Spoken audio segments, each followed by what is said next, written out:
Dr. Jones, 2 points I'm taking from what you're saying is to do with safeguards and eligibility. Just on that question of safeguards, we have discussed these over the last number of weeks with lawyers.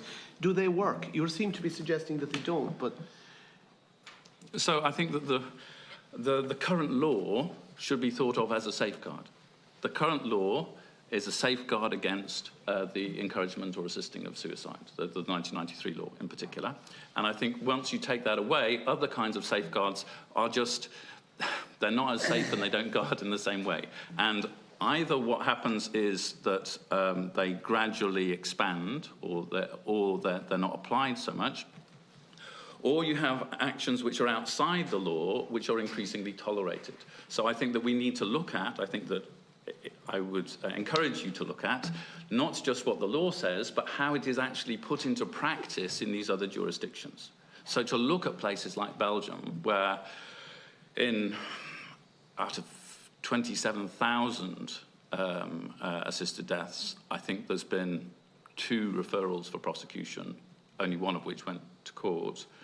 And there's another 50% of cases which were never even reported, so that's 27,000, is more like 50,000. So in Ireland, that would be 2.5 of that. So you're talking, say, 15,000 deaths. Could I just probe a bit further on that, though? Because I have heard it said that, but some would say, no, we're talking about New Zealand, Victoria model, narrow scope of eligibility, terminal illness, certain time period of predicted, lifespan, to put it crudely, and also the suggestion that the numbers don't always really go up, or if they do, it's because there was a kind of a backlog waiting for legalisation. Well, you can speculate about what the reason is, but I don't know of an example where they haven't gone up. And that's true even, and if you look at places like Switzerland or the Netherlands or Oregon, which have had more than 20 years of this, the numbers are still going up. So I don't think that's a backlog. I think that's a culture shift. And in terms of New Zealand, well, I think it came in last year, so it's very difficult to know when New Zealand will be 10 years or 20 years. So I think if you want to have a look at where we might be, then I think you should look at places that have had it for longer. And I also think that the notion that you could restrict these things, they have a momentum of their own, they have a logic of their own.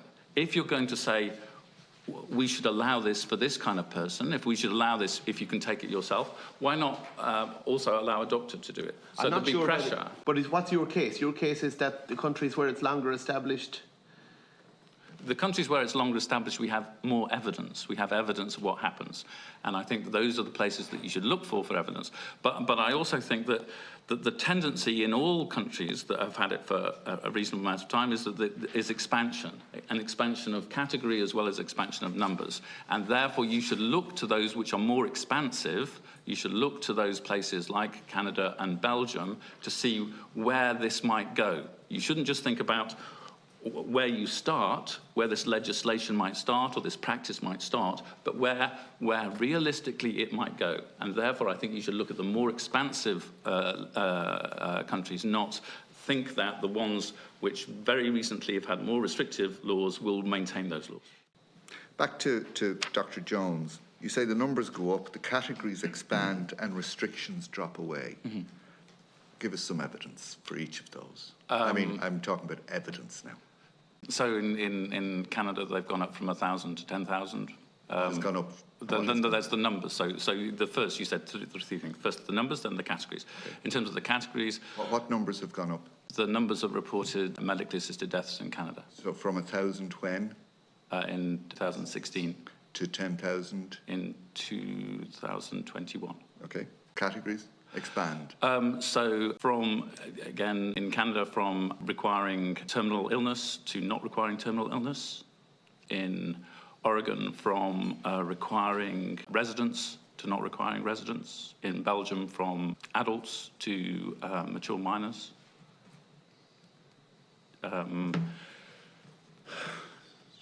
Okay. In terms of I could supply more if you'd like. I'm very happy to supply more of each of those if you'd like. Helpful, yeah. No, thank you. I find myself remarkably sympathetic to your argument in your supporting document, Dr. Jones, and with your recommendations. And it had me thinking, and I am mindful of the third Canadian report that sets out that in 2016 there were just slightly north of 1,000 cases of assisted dying, and by 2021 that was up to 10,000. So I agree with your figures earlier.